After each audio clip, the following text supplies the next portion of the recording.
Ravindra sir देखिए, ये जो था हम लोग तो मान के चल रहे थे कि उन्हें बया संसद में आना नहीं है। देखिए सिर्फ एक हम कह रहे हैं आडंबर या एक केवल रस्मदायगी सा था। उन्हें वो जो उन्हें पता था कि विपक्ष हमारी बात मानने वाला नहीं है। अब समग्र चर्चा और देखिए जिस बात की एक और चीज दिखाया था, देखिए ये भी देखना चाहिए, दर्शक देख लें आप, मतलब हम लोगों को तो मालूम है, सबको प्रक्रिया मालूम है। ये देखिए प्रमोद तिवारी, ये देखिए बहुत मार्के की बात है। फिर मैं पूछता हूँ, तैयार है चर्चा के लिए, विस्तृत चर्चा के लिए विपक्ष अपना स्टैंड किया। ये जो सदन है ये नियमावली से चलता है, भारत के संविधान से चलता है, स्पीकर और चेयरमैन के निर्देश पर चलता है। शायद अमित शाह जी को किसी ने बताया नहीं कि 2 दिन चर्चा हो चुकी इस पर, और 2 दिन चर्चा होने के बाद इसका जवाब भी आ चुका है। तो उस समय कहाँ थे वो? अब अगर कुछ जोड़ना चाहते हैं तो स्टेटमेंट अपना दें।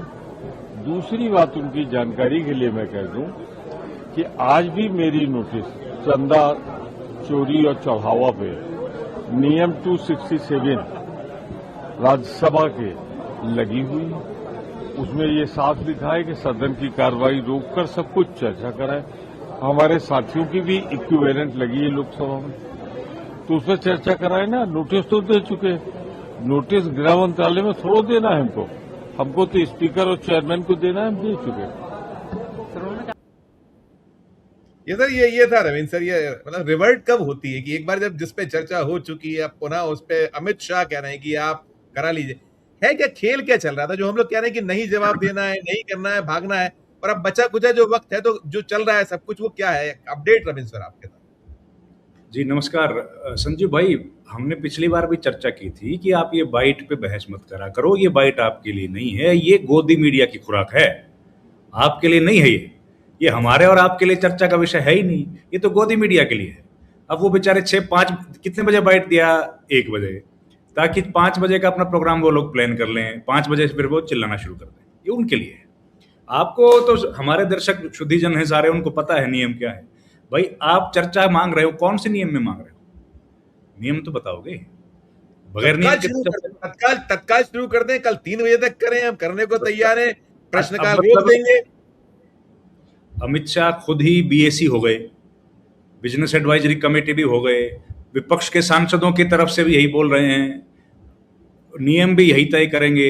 स्पीकर को भी पूछने की जरूरत नहीं है कि कल 3 बजे मैं अपना बयान दे दूं कि नहीं दे दूं, सब कुछ तय कर लिया है। ये सब बातें अगर तय कर ली तो ये बातें सदन के भीतर बोल देते, बाहर क्यों बोला? सदन के भीतर बोल देते ना। लेकिन इनको भी इस बात का तो पता है ना कि ये नियम के विरुद्ध है, कैसे बोल देंगे?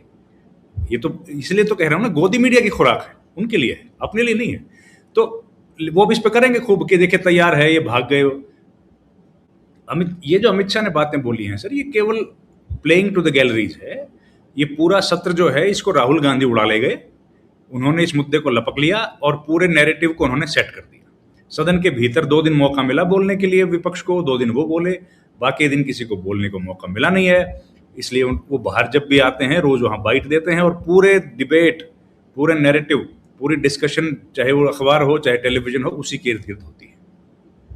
तो वो जो नैरेटिव है उसको तोड़ने का रास्ता कुछ मिल नहीं रहा। सदन में आएंगे, कल आएंगे, क्यों? क्योंकि जब स्पीकर के और चेयरमैन का फेयरवेल रिमार्क्स होते हैं ना, तो उसमें औपचारिकतावश आना पड़ता है सबको। नेता सदन है तो प्रधानमंत्री को आना पड़ता है, अगर हाउस में रहेंगे तो, दिल्ली में है ही वैसे तो वो उसमें आते हैं। उसके बाद चाय होती है तो उसमें रहना पड़ता है। तो नेता सदन है या जो भी वरिष्ठ नेता रहते हैं वो उसमें आते हैं। तो जब फेयरवेल रिमार्क्स होते हैं, कल बताएंगे कितना स्टेटिस्टिक्स है, तो तब वो लोग आएंगे। तब तो कोई चर्चा तो होगी नहीं, बस नारेबाजी होगी। तो संभावना है कि कल वो आएंगे, इधर भी आएंगे, शायद दूसरे हाउस में भी जाएं, लोकसभा राज्यसभा दोनों में जाएंगे। प्रधानमंत्री तो जाते हैं, पर कल भी हमको लगता आएंगे। लेकिन देखिए संजीव भाई, पूरा खेल जो है वो हम लोग अब देख रहे हैं। बीजेपी जिस चीज की धुरंधर थी, वो ताकत अब उनके हाथ से खिसकती जा रही है। अब पूरा माहौल, पूरा नैरेटिव, डिस्कशन, एजेंडा सदन के बाहर, सदन के भीतर राहुल गांधी तय कर रहे हैं, और ये बीजेपी के लिए घोर चिंता का विषय है। वो राहुल गांधी जो भी बोलते हैं, स्टूडेंट्स की बात हो या इथेनॉल का इशू हो, जो भी वो इशू रेज करते हैं, वो इशू नेशनल हेडलाइन बन जा रहा है, और उसका काउंटर करते फिर बीजेपी को होना पड़ता है। बीजेपी में भी देखिए, उसमें भी वो सरकार को घेरते हैं तो बीजेपी सामने आके उनका डिफेंड करने की कोशिश करती है, क्योंकि मिनिस्टर्स तो आ ही नहीं रहा कोई सामने, और आएगा तो भी होम मिनिस्ट्री का जवाब जितेंद्र सिंह देंगे, जितेंद्र सिंह का जवाब कोई और देगा। तो ये बीजेपी का स्ट्रेटेजी है ही कि उस संस्थान या उस मिनिस्ट्री से जुड़ा कोई व्यक्ति जवाब ना दे, ये वही है। और चर्चा देखिए, चर्चा नियम के तहत होगी, नियम कोई है नहीं, चर्चा किसके तहत चाह रहे हैं। बीएससी की कल ही तो बैठक हुई है, सोमवार को बैठक हुई है। वक्तव्य सोमवार दे सकते थे, वो एक वक्तव्य की जो मांगे वो दे सकते थे, जिससे उनको देना नहीं। वक्तव्य तो देना ही नहीं ना सर। बस अच्छा, वक्तव्य भी सुनिए, वक्तव्य का भी सुनिए। अब पहले क्या था, वक्तव्य लोकसभा में जब दिया करते थे तो उस पर क्लैरिफिकेशंस नहीं होती। राज्यसभा में अगर वक्तव्य दिया जाए तो उसमें क्लैरिफिकेशन है, 7 क्लैरिफिकेशन ली जा सकते हैं ओपोजिशन की तरफ से या किसी भी सदस्य की तरफ से। हालांकि अब तो खैर वो भी कह खत्म हो गई कहानियां, अब तो कोई किसी को बोलने ही नहीं देता है। तो अब यहां भी कह रहे हैं कि भैया आप क्लैरिफिकेशन दो, केवल लोकसभा में ही दे दो। आप जो स्टेटमेंट है वो स्टेटमेंट भी नहीं देना चाहते, क्योंकि सर स्टेटमेंट कैसे देंगे, उसमें हाँ या ना तो करना पड़ेगा ना, रिकॉर्ड में आ जाएगा। दूसरा जो गतिरोध है ना संजीव भाई, वो सरकार को सूट करता है, आप तो जान ही रहे हैं, सरकार को सूट करता है। क्योंकि देखिए, अभी हम लोग जब बात कर रहे हैं तो 9 बिल तो लोकसभा ने पारित कर दिए और 9 बिल राज्यसभा ने पारित कर दिए। और हैरानी की बात देखिए, 9 में से 50% बिल्स करीब होम मिनिस्ट्री के थे। केरल से केरलम का नाम बनाया, वंदे मातरम वाला, बर्थ रजिस्ट्रेशन, FCRA, 9 बिल में से एक आधा कोई और 4-5 बिल तो होम मिनिस्ट्री से जुड़े हैं, उसके बावजूद भी नहीं आ रहे। होम मिनिस्ट्री का ही जवाब मांगा जा रहा है, वहां नहीं आ रहे। फिर कहते हैं मैं तो रोज आता हूँ, रोज सदन में, भाई संसद भवन परिसर में आते हैं, संसद में आते हैं, आते तो है नहीं, सदन के भीतर तो नहीं आते हैं। तो ये तो वही हो गया ना कि आप स्कूल में जाते हो लेकिन क्लासरूम में नहीं जाते हो, कैंटीन में चले जाते हो, या मस्ती करने के लिए कहीं फिल्म देखने चले गए, तो उसकी हाजिरी तो फिर क्लासरूम में जाने पे लगेगी ना सर, वो तो हो नहीं रहा है। तो पूरा उसी के इर्द गिर्द मामला घुमाने की कोशिश की जा रही है कि किसी तरीके से कुछ ब्राउनी पॉइंट स्कोर कर लिए जाएं। अब झारखंड के मुद्दे पर बताइए ना, होम मिनिस्टर कैसे बात कर सकते हैं?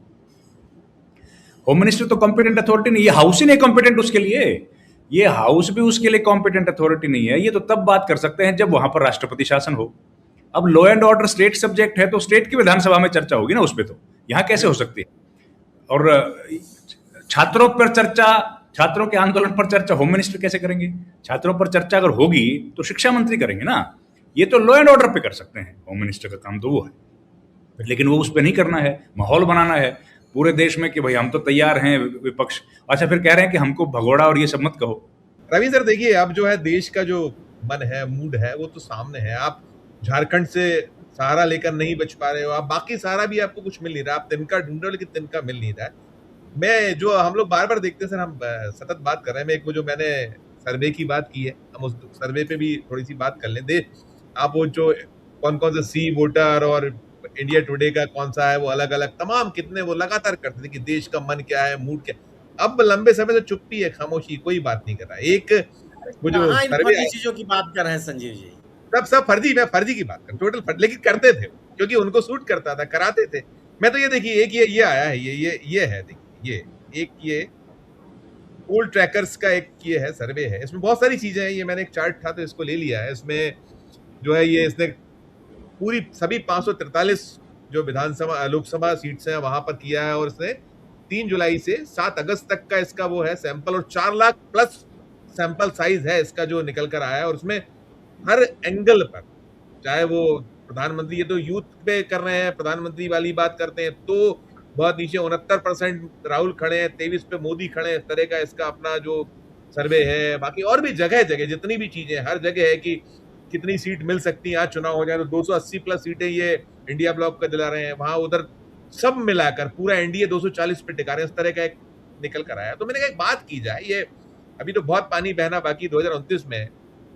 अभी जी 2-3 चीजें, एक तो ये मन तो है देश का इस तरह का, आज की तारीख में हो जाए तो आज तो इससे भी ज्यादा खतरनाक हो, तो संभाल के किया होगा, नई एजेंसी है ये। और अब आगे क्या, ये भी जोड़ते हुए कि संसद तो खत्म हो जाएगी, सड़क पर क्या सीन हम संभावनाएं देखें। अब ये तो ये रुकना नहीं है, थमना नहीं है, जो मूड है इस टेम्पो को तो बनाए रखना, क्योंकि अभी 7 सूबों के चुनाव यहीं पर खत्म करूंगा। दोनों चीजें मिला के, पहले आप और फिर मैं वापस जाऊंगा संजीव जी। अभी संजीव जी थोड़ा दिन रुकिए, मुझे लगता है 15 अगस्त के आसपास या उसके बाद ना ये इस तरह के सर्वे ले आएंगे, इस तरह के सर्वे आएंगे अभी ये प्राइवेट चैनलों पे, और उसमें दिखाएंगे कि मोदी जी इतना सब होने के बाद भी नंबर 1 सबसे ऊपर वही हैं, सबसे प्रिय वही हैं आज भी, युवाओं के चहेते।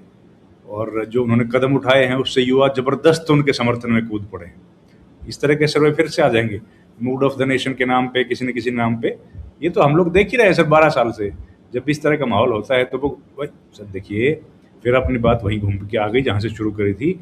ये सारी कहानियाँ गोदी मीडिया का खुराक उनके लिए होती है। हम लोग जो बात करना चाहते हैं वो उन बातों का जवाब, उन बातों के तर्क सरकार के पास नहीं है, इसलिए गोदी मीडिया की खुराक जो है दे रहे हैं। अब गोदी मीडिया को कोई देख नहीं रहा है। अब आप जैसे सम्मानित चैनलों को लोग देखते हैं, और इसलिए बीजेपी को दिक्कत हो रही है कि अब ज़्यादा लोग इधर आ गए हैं, इस शिफ्ट कर गए, और गोदी मीडिया की स्थिति खराब हो गई। और गोदी मीडिया को कैसे दुत्कारा वो देख ही रहे हैं आप, राहुल गांधी ने, प्रियंका गांधी ने। और जो सवाल ये अमित शाह से पूछते हैं वो सवाल तो माशाल्लाह क्या है ही सर। तो वो सारा चीज़ तो अब है ना, वो तो देखिए बताया था। ऐसे वो सवाल कैसे पूछे जा रहे हैं वो देख ही रहे हैं। तो सर देखिए अब मूड बदल गया, आपकी सही बात है।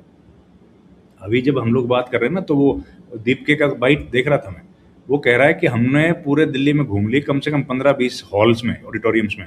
हमको कोई ऑडिटोरियम देने के लिए तैयार नहीं, हमको वॉलंटियर्स की मीट करनी थी। एक ने हाँ किया था, उसको हमने पैसे दे दिए और वो उसने भी वापस कर दिए। वो कह रहा नहीं हो पाएगा जी, क्योंकि हमारे लिए सख्त आदेश हैं कि भैया ऊपर से आदेश हैं, कितना ऊपर से है ये नहीं पता, ऊपर से आदेश है कि इनको देना नहीं है। अब देखिए सर ये स्थिति है। जिन छात्रों के साथ कल आपने बात की, आपका प्रतिनिधिमंडल 2-2 मंत्रियों का उनसे मिलने के लिए गया, अब उनके साथ ये तक आप लोग कर रहे हैं, तो इससे क्या होगा? मतलब बीजेपी को एक ढर्रा है, वो मुझे लगता बदलना नहीं चाहते। उनको लगता है कि जो तरीका उनके पास काम करने का है वही तरीका सबसे अच्छा है, और उसी तरीके पे वो लोग काम करते चले जा रहे हैं कि दबाने की कोशिश है, हॉल बुक ना करने की। अब बताइए सर, हॉल का बुक नहीं होगा तो क्या ये लोग बच्चे बैठक नहीं कर पाएंगे क्या? अपने कहीं बैठ जाएंगे ये लोग, तो कहीं भी पेड़ के नीचे 500 200 बच्चे होंगे। कोई ना कोई मिलेगा सर, कोई ना कोई मिलेगा, ऐसा नहीं कि नहीं कोई मिले सर। ये राहुल गांधी को भी तो मना कर मुर्गा बांग नहीं देगा तो सुबह नहीं होगी, ये वैसी वाली स्थिति, सुबह तो होगी। प्रयागराज में भी कर दिया, कोटा में भी कर दिया राहुल गांधी ने। शुरू में तो सब जगह मना ही किया ना, उसके बाद दे दिया। अब जगह इस तरह की छोटी छोटी हरकतें, इतनी बड़ी सरकार, इतने बहुमत की सरकार, 12 बरस से पीएम, क्या मतलब? लेकिन भाई जो आता है वही तो करेंगे, वही है एक्सपर्टीज, जिसमें आपका एक्सपर्टीज है वही करेंगे। जी सर।